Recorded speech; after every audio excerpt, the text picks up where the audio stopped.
Muy buenas tardes. Gracias por estar con nosotros una vez más en esta programación en español del Canal 17. Les saluda Pedro Corso, periodista de Radio Martí. En su programa de opiniones de hoy vamos a tratar un país que es muy importante para todos nosotros. Es un centro cultural, pero es también, y es la paradoja, la única democracia genuina que existe en una vasta parte del mundo que por lo regular está en conflicto. Me refiero a Israel. Me refiero a la situación que vive ese país rodeado de naciones que realmente quieren que no exista el Estado de Israel. Para abordar este tema, pues, ¿quién mejor que Juan Dircye del Comité Judío Americano? Juan, gracias por estar acá. Un gusto, Pedro, y gracias por la invitación. No, Juan, es a ti que sabemos lo ocupado que siempre estás y es un milagro poderte atrapar y tenerte aquí en el programa. Juan, la situación de Israel en este momento, si miramos el conflicto sirio, si miramos lo que está aconteciendo en Egipto, si a la vez contemplamos la situación de Irán, la posibilidad de que Hezbollah pues, se fortalezca con la ayuda siria, es posiblemente una de las más difíciles en toda su historia. Como tú lo habías muy bien explicado al principio de cuando introducías el programa, Israel vive en un vecindario que lamentablemente es uno de los vecindarios más peligrosos del Medio Oriente, diría del mundo.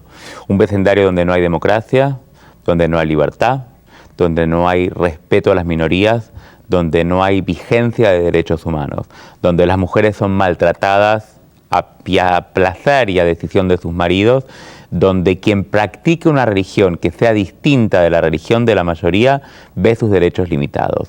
Dentro de ese vecindario, algunos dicen, hay un pequeño oasis, que es el Estado de Israel. Única democracia del Medio Oriente, único lugar donde todas las minorías religiosas tienen los mismos derechos, único lugar donde una mujer, no es que es primer ministro ahora, o fue en los años 70, fue primer ministro. Golda Meir fue primer ministro. Sí, entonces, y un primer ministro muy especial.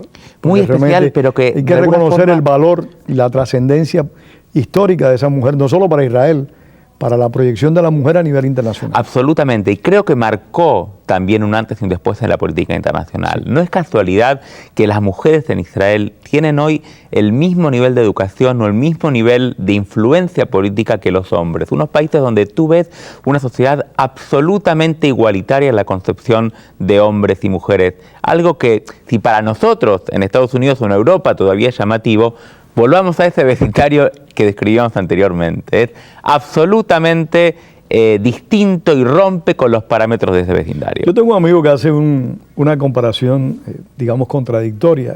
Él apunta que entre Cuba e Israel hay ciertas similitudes en la cuestión política. Él señala que Cuba es la única dictadura del hemisferio occidental, rodeada por democracias, que por supuesto no son perfectas como tampoco los del Estado de Israel, porque la perfección no existe. Absolutamente. Israel también tiene problemas y de eso vamos a abordar. Pero Israel es una democracia rodeada por regímenes despóticos. Cuba es una dictadura rodeada por democracias. La diferencia es que Cuba está rodeada del agua. Entonces, dentro de todo, es más fácil poder defender. Israel está rodeada de enemigos, tiene solo el mar de un lugar. Y por tierra. Con lo cual, Siria siempre atacó a Israel, Irán, que está atrás de Siria, atacó a Israel, Egipto. El Líbano no estuvo dispuesto a sentarse a negociar un tratado de paz. Los únicos dos países que tienen paz con Israel en el mundo árabe son Egipto y Jordania. Y en este momento no sabemos lo que puede pasar con Egipto, porque lamentablemente el cambio de gobierno en Egipto no nos asegura una transición democrática, y esta primavera árabe de la que venimos escuchando hablar ha demostrado que más que ser una primavera es un proceso realmente que no sabemos si nos va a llevar a la primavera o si nos va a llevar al nuevo invierno. Bueno, y hay funcionarios y líderes políticos estadounidenses que han llamado la atención hasta qué punto la primavera árabe ha sido realmente fructífera o es una caja de Pandora que nos puede llevar a problemas muy serios, porque fue la primavera árabe la que llevó a Mursi al gobierno egipcio, la que llevó a la caída de Hosni Mubarak, pero estamos viendo lo que está viviendo Egipto. El tema, Pedro, es que la primavera árabe es una respuesta al verdadero conflicto del Medio Oriente. El verdadero conflicto del Medio Oriente no es el conflicto entre israelíes y palestinos. El verdadero conflicto del Medio Oriente es la falta de libertad, la falta de desarrollo económico y la falta de oportunidad que se vive en el mundo árabe, donde los dictadores en el mundo árabe utilizaron a Israel como el chivo expiatorio para, en vez de obtener y promover en sus pueblos educación, libertad, desarrollo económico, culpar a Israel de todos los males y seguir perpetuando esta dictadura a lo largo del tiempo. Algo así como hace el gobierno de Cuba con el embargo de Estados Unidos. Es buscar afuera, es buscar en el otro el problema que tú no pudiste resolver y que te sirve para crear una pantalla de un déficit muy grande. Ahora, ¿estos movimientos nos van a llevar a democracias reales? Ojalá que sí. Pero si nos van a llevar, van a ser procesos largos. Y recordemos, Pedro, que la democracia... Posiblemente cruentos, disculpa que te interrumpa. ¿Perdón? Que posiblemente cruentos, muy difíciles, muy crudos. Absolutamente, pero aparte de democracia no es nada más que haya elecciones y que haya varias listas compitiendo. Democracia es que haya libertad de prensa. Democracia es que haya posibilidad de manifestaciones en paz y en seguridad. Democracia es que se pueda estar en desacuerdo con el gobierno y expresarlo públicamente y no tener miedo de ser reprimido o ser encarcelado. Con lo cual, en una zona del Medio Oriente donde no existió la democracia históricamente, es más una ilusión y un deseo que una realidad de democracia, lo que podemos es que estamos hablando hoy en el año 2013. Ahora, dentro de este panorama, fijémonos que Israel acaba de tener elecciones parlamentarias ejemplares. Hace pocos días se votó nuevamente para el Parlamento israelí, que está compuesto de 120 parlamentarios. El que tenga la mayoría, o sea, el que tenga 61 miembros en ese Parlamento, elige y forma el gobierno. El tema es que ningún partido en Israel llegó a obtener esa mayoría de 61 ¿Se hacen diputados. coaliciones? Entonces se hacen coaliciones. Y en este momento quien está al frente, porque tuvo la minoría más grande, al frente encargado de realizar el gobierno, es el actual primer ministro Netanyahu, que está en este proceso de integrar coaliciones. Que hay que recordar que Netanyahu en su momento fue ministro también, primer ministro hace varios años atrás, y regresó a la política de una forma triunfante.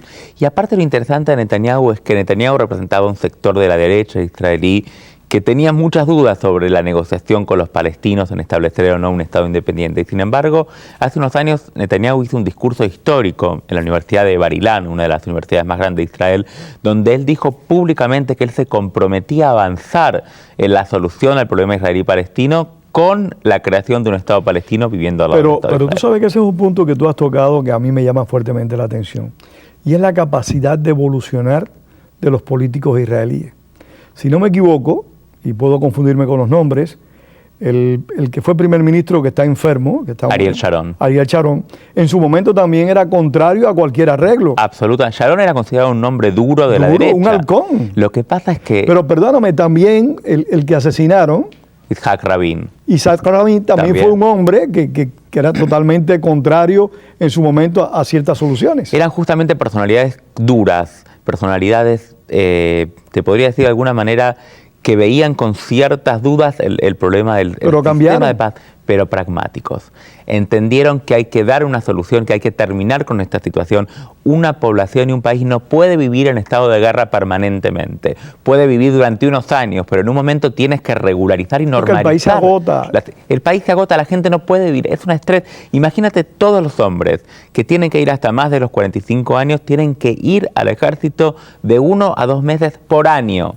Tienes que dejar tu empleo, tu trabajo, tu casa, tu familia y te vas y no sabes si regresa. Juan, ha cambiado Israel por dentro, digamos, el Estado que se fundó en el año 48, con una utopía como fueron los kibbuzim, con una serie de sueños, una serie de expectativas. Ha evolucionado Israel, es otra sociedad, se ha acercado más a un ideal posible y ha dejado ciertos sueños, ciertas aspiraciones. Mira, yo tengo la suerte de viajar seguido a Israel y cada vez que voy me sorprende cómo el país evoluciona y cómo el país se convierte en un sistema totalmente pujante y renovado. Es líder absoluto en lo que es tecnología, es líder absoluto en lo que es sistemas de riego, es líder absoluto en lo que es desarrollo del agua potable. No nos olvidemos que la mayor parte del territorio de Israel es un desierto, y si no tuvieran la posibilidad de generar sistemas de riego alternativos, no tendrían la posibilidad de exportar y de convertirse en exportadores de productos agrícolas a primer nivel internacional. Es un país que ha generado un sistema de transporte de primer nivel, la energía para los autos eléctricos. Yo tuve la posibilidad de manejar en Israel hace 2 años un auto que no usa gasolina, tú lo enchufas directamente al cargador de electricidad y el auto funciona. Y esto puede cambiar absolutamente el mercado internacional. ¿Por qué? Porque si los países de Europa y los Estados Unidos seguimos dependiendo del petróleo producido por los países árabes para movernos, para hacer que nuestros autos funcionen, estamos de alguna forma condicionadas a la voluntad política de estos países. Sin embargo, hay que destacar que a pesar de esos éxitos a los que tú haces referencia, a pesar de que el Estado ha sobrevivido con lo más importante, a pesar de los conflictos externos, ha sobrevivido democráticamente, sin violentar los derechos ciudadanos, sin lograr que el enemigo obtenga lo que realmente busca el terrorista, que tú cambies tu manera de vivir. Absolutamente. Y eso es muy importante. Sin embargo, el país tiene una mala imagen hacia el exterior. O sea, cada vez que Israel, por las razones que sean, ya tú las explicarás, tiene que tomar medidas punitivas contra grupos terroristas o grupos de acción que interpretan a su manera, a su estilo, que el Estado palestino debe tener prioridad sobre el Estado israelí. La información internacional siempre es contra Israel, siempre, o por lo regular, siempre trata de dañar la imagen de Israel. Es que tú traes un tema muy concreto, ¿no? Y creo que también tú muy bien lo sabes, cómo en los medios o en algunos lugares se manipula la información. Y fíjate qué interesante. Hace unos años tuvimos el ejemplo de una flotilla que salió de Turquía. Ese era el punto al que quería ir. Penetrada por grupos fanáticos islamistas que querían llegar a Israel. ¿Para qué? Para provocar al gobierno, porque si el interés era pasar suministros de alimentos o de ropa o de medicina, Israel le dijo, tráiganlos al puerto de Haifa y nosotros lo trasladamos directamente hacia la franja de Gaza. Pero no, esta gente insistió, Israel tiene todo el derecho del mundo. La intención no era de ayudar, sino molestar. Exactamente, o sea, Israel había establecido un bloqueo y dijo claramente, esto es un bloqueo, la ley internacional me permite establecer el bloqueo, no lo pasen porque si ustedes entran dentro de ese territorio, nosotros vamos a salir a detenerlos. Siguieron las conversaciones, el grupo siguió con su intención de avanzar. Cuando llegan en aguas territoriales, este grupo que venía a manifestarse en contra de la ocupación israelí, y te recuerdo que no hay ocupación israelí en la Franja de Gaza, porque como tú bien recordaste, el ex primer ministro Sharon decidió evacuar a todos. Es más, hizo algo que yo vi muy mal. O sea, digamos, campesinos israelíes que habían construido sus casas, que tenían sembradíos. Absolutamente. Fueron sacados a la fuerza. Fueron evacuados y cuando a la fuerza en muchas ocasiones. Y cuando se evacuó, había una decisión que el ejército israelí tenía que tomar y era destruimos estas casas y estos terrenos preparados ya para el trabajo agrícola o los dejamos a nuestros enemigos para que lo tomen. Y decidieron, ¿sabes qué? Dejémoslos para que ellos puedan utilizarlos. ¿Y se están explotando? ¿Y qué hicieron? Los destruyeron. No los usaron y los destruyeron. Pero déjame regresar al tema de la flotilla. Tuvimos esta flotilla que la gente fue a demostrar en contra de la ocupación israelí por los terribles que hacen los israelíes. Y en Siria han muerto más de 60.000 personas a manos del gobierno. ¿Dónde están las flotillas con Siria? ¿Dónde está la gente manifestándose en contra de la masacre que el presidente Assad hace contra su propio pueblo? Entonces, sin lugar a dudas, Pedro, acá estamos viendo una hipocresía muy grande. Acá estamos viendo doble moral terrible, ¿no? Absolutamente. Acá el tema es concreto. Es simplemente deslegitimizar al Estado de Israel, atacar al Estado de Israel. Porque si a esta gente lo que le importara fuera realmente los derechos humanos, primero, hubieran mandado todo el suministro de alimentos o de ayuda a través del puerto de Haifa. Y segundo, estarían hoy en las calles tirados, cosa que yo no veo, en París o en Londres o en Estambul, exigiendo que se acabe la masacre y la carnicería que estamos viendo en Siria. Realmente lo que se está viviendo en Siria es algo horrible y que se puede decir que en este siglo por lo menos no tiene precedente y ya vamos por 13 años. Y yo creo que de alguna forma marca un cierto fracaso muy grande de la comunidad internacional, ¿no? Como todo este sistema de Naciones Unidas y de la Liga Árabe y de otros organismos internacionales no pueden detener esta masacre, demuestra una falta de efectividad absoluta de estos grupos para Y yo resolver creo este tema. también que demuestra la incapacidad de las dos grandes potencias, en este caso Estados Unidos y Rusia, de llegar a un arreglo necesario para resolver un problema tan grave como este. Porque lo peligroso de todo esto es que, según informes, Israel tiene armas nucleares. Lo peligroso de todo esto es que Siria tiene, según informes, armas bacteriológicas y en su momento también trató de desarrollar armas nucleares. O sea, si esto se va de caudal, ¿a dónde nos puede llevar? El problema, tú lo dijiste muy claramente, el régimen de Siria permanece en pie gracias a 3 países, Rusia, China e Irán. y Irán. ¿Y por qué Irán? Porque Irán siempre utilizó a Siria para enviar todo tipo de armamentos y financiar al grupo terrorista Hezbollah en el sur del Líbano y al grupo terrorista Hamas. Como en su momento lo usó Rusia cuando la Unión Soviética, digamos, que usó siempre a Siria como comodín en su política. Siempre fue en el Medio Oriente de alguna forma. Siria fue el representante de la Unión Soviética, pero hasta el día de hoy Rusia sigue muy cercana a Siria por temas militares. Y tiene su puerto allí, un gran puerto. Y también, imaginémonos esto, si cae Siria, para Irán es un golpe durísimo, porque es su aliado número 1, es de alguna forma el que le permite expandir su área de influencia y el que le permite de alguna forma exportar esta revolución fanática y fundamentalista. Entonces, el problema que aquí vemos es que si Siria cae, el gobierno de Siria cae, existe todo este arsenal al que tú hacías mención, que podría ser fácilmente trasladado hacia Hezbollah en el sur del Líbano, lo cual sería una amenaza directa, y fíjate qué interesante,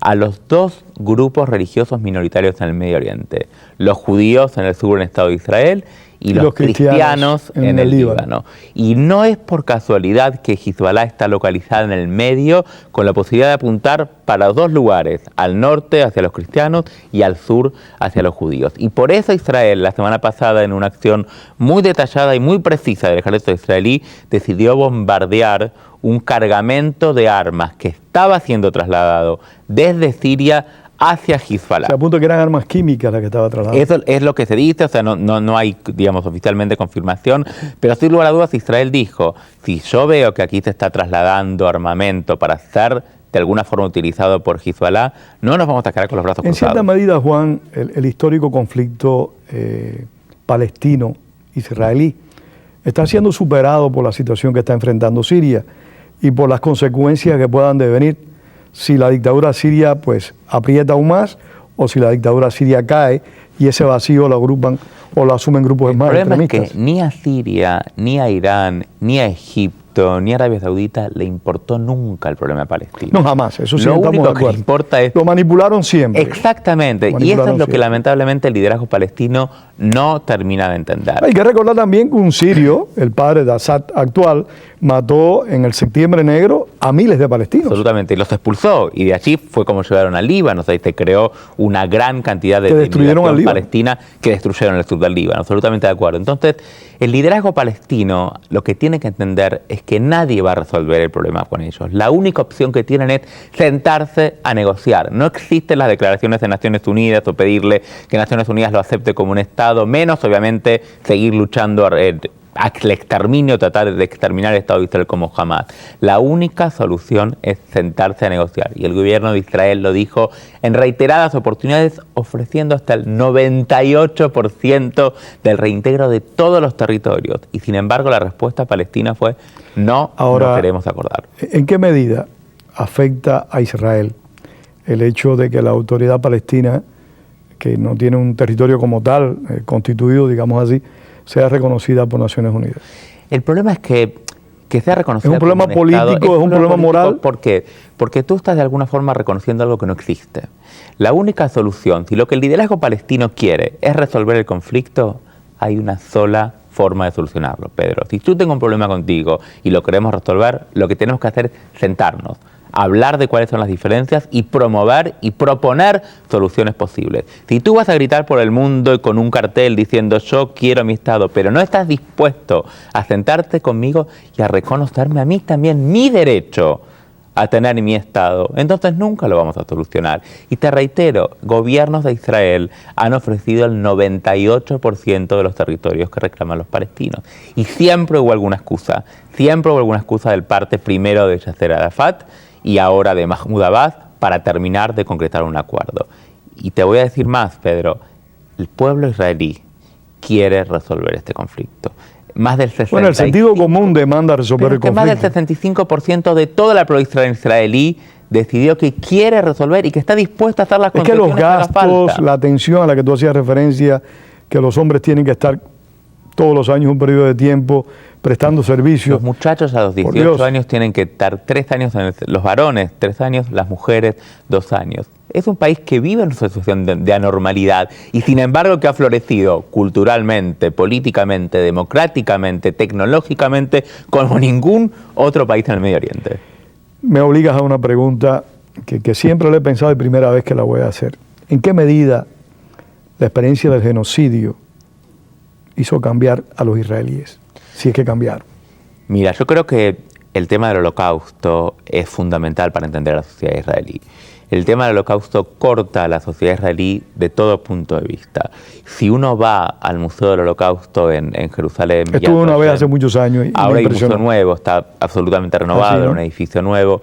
Uno entiende realmente cómo el haber sido víctimas de la peor atrocidad que se le haya imaginado a alguien haya sido... horrendo. Horrible, realmente horrible. Y eso es algo que está presente en la sociedad israelí, es algo que el israelí no se olvida, no solo para que no le suceda de vuelta al judío, sino para que no le suceda a ningún otro pueblo. Porque el mensaje más importante del Museo del Holocausto en Jerusalén es que nunca más el mundo tenga que ser testigo de esta atrocidad y que nunca más tengamos que permanecer callados mientras el otro es exterminado como nos pasó a nosotros los judíos. Los judíos estuvieron dispersos por el mundo al menos 2000 años. El Holocausto, y era lo que te quería precisar, motivó, hizo cambiar la mentalidad colectiva del pueblo hebreo, de la necesidad de volver a un territorio común, pero a la vez integrarse más allá de las diferencias para defenderlo. Mira, el proceso de volver al territorio de la tierra histórica de Israel es anterior al Holocausto y comienza políticamente a finales del siglo XIX, donde los judíos que vivían en Europa, ante el movimiento de la creación de estados nacionales, sobre todo en Alemania y en Italia, entienden que los judíos también tienen que tener un estado nacional donde ellos puedan ser también un pueblo con todos los derechos como cualquier otro pueblo en la historia. Pero Lord Balfour los quiso mandar a Madagascar. Bueno, hay un acuerdo, en realidad hay un acuerdo con Balfour, que es la declaración Balfour, donde Balfour dice que el gobierno de su majestad ve con beneplácito el establecimiento del Estado judío el hogar nacional judío, él dice, en la tierra de Israel. ¿Por qué? Obviamente, ¿dónde iba a ser? En la tierra donde vivieron sus antepasados, donde vivió Moisés, donde vivió Abraham. Lo razonable. Era absolutamente lo razonable. Ahora, sin embargo, a pesar de ese compromiso del gobierno británico, en plena guerra, cuando el gobierno británico podía haber permitido la evacuación de millones de judíos del Holocausto, el gobierno pone una cuota y un límite máximo de cantidad de judíos que pueden ingresar al territorio en ese momento de la llamada Palestina. Pero ahí tenemos el libro fabuloso de Éxodo. Absolutamente. Que posteriormente hicieron una película que nunca llegó a esa altura. Pero realmente uno tiene ahí la posibilidad de tener acceso a una información. Por eso, como tú decías, esta lección, si te puedo dar de lección del Holocausto, del judío, de entender que él es el artífice de Yo su creo que propio fue una camino. lección. Yo creo que fue una lección muy importante, porque obliga a la solidaridad, obliga a entenderse que tienen que apoyarse los unos a los otros, que es un ejemplo que deberíamos seguir en muchos pueblos. El tiempo se nos está acabando. Quiero apegarme a la situación con Siria, a la situación con Líbano y a la situación con Irán. Desde tu perspectiva, para dejar Egipto para el minuto final, desde tu perspectiva, ¿cuáles pueden ser las reacciones de Israel ante un encrudecimiento de la situación en el Medio Oriente? Mira, el gran problema hoy en el Medio Oriente, sin lugar a dudas, es Irán y el proceso nuclear que está llevando adelante el régimen fundamentalista de Irán. Lamentablemente, hace años la comunidad internacional se está sentando a negociar, le está pidiendo a Irán no solo que detenga, sino que abra las instalaciones nucleares para saber dónde están parados y para saber cómo coordinar. Tenemos que recordar que Irán es parte de un acuerdo internacional que dice que no va a desarrollar el desarrollo de tecnología nuclear con fines armamentísticos.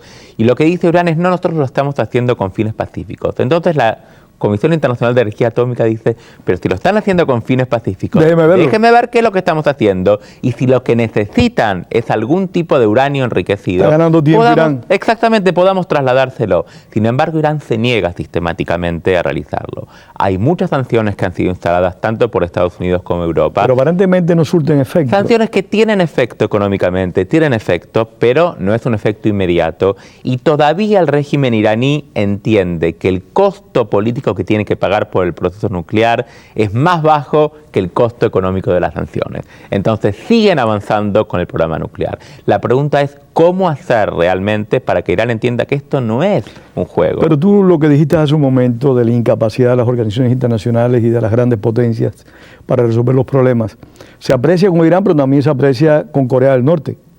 O sea, muchas sanciones, muchas amenazas, muchas declaraciones, pero ambos países continúan en sus proyectos atómicos. Por eso creo que es importantísimo, Pedro, que el mundo mande una señal muy clara a Irán diciéndole, esto no es un juego, acá hay una línea roja. Si esa línea roja se pasa y si Irán sigue avanzando en el proceso nuclear, nos reservamos el derecho de detener, incluido desde el punto de vista militar, este proceso, porque el mundo no puede permitir que un Irán fundamentalista, terrorista y fanático tenga armas nucleares. Imaginémonos si Irán le estuviera dando hoy a Assad en Siria armas nucleares. No estaríamos hablando de 60.000, estaríamos hablando de 6 millones de muertos por esta terrible Estaremos masacre. hablando de un holocausto mundial. Estaríamos hablando de un holocausto mundial porque no, Irán hizo un atentado en la Argentina, 2 atentados en la Argentina.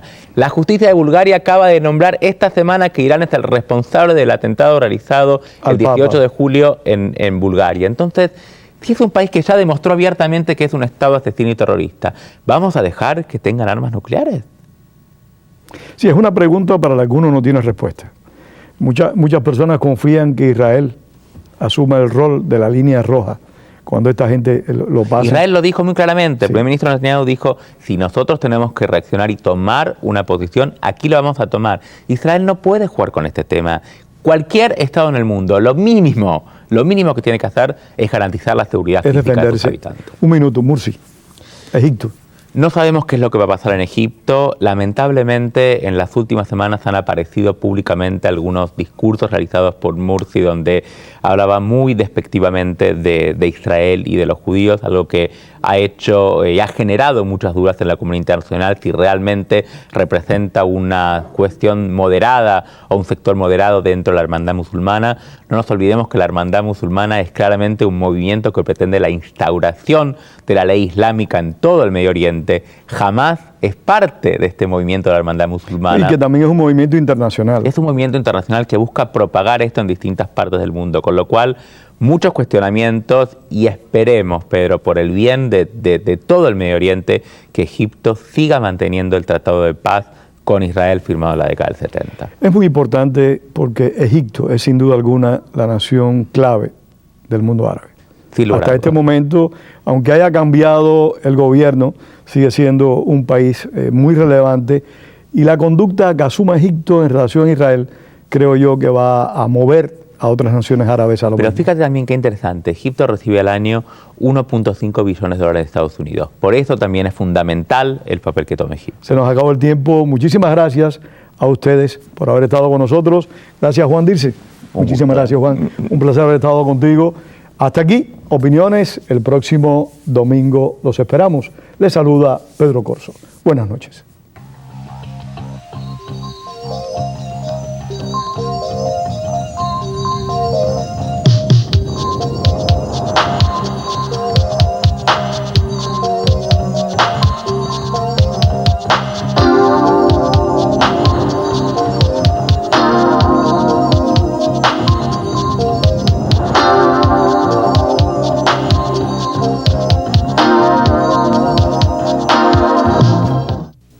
Yo no puedo donar mucho. ¿Qué diferencia hiciera mi donación? Mi donación nada más sería una gota en un cubo. No creo que ellos necesiten mi pequeña contribución. No es mucho, pero es lo que puedo donar. Yo puedo dar un poquito. Yo puedo dar un poquito. Yo puedo dar un poquito. A lo mejor pueda ayudar. A lo mejor puede ayudar. A lo mejor puede ayudar. Si va a ayudar, mira lo que un par de gotas hace. Haga su parte. vaya a wlrn.org y agregue su donación.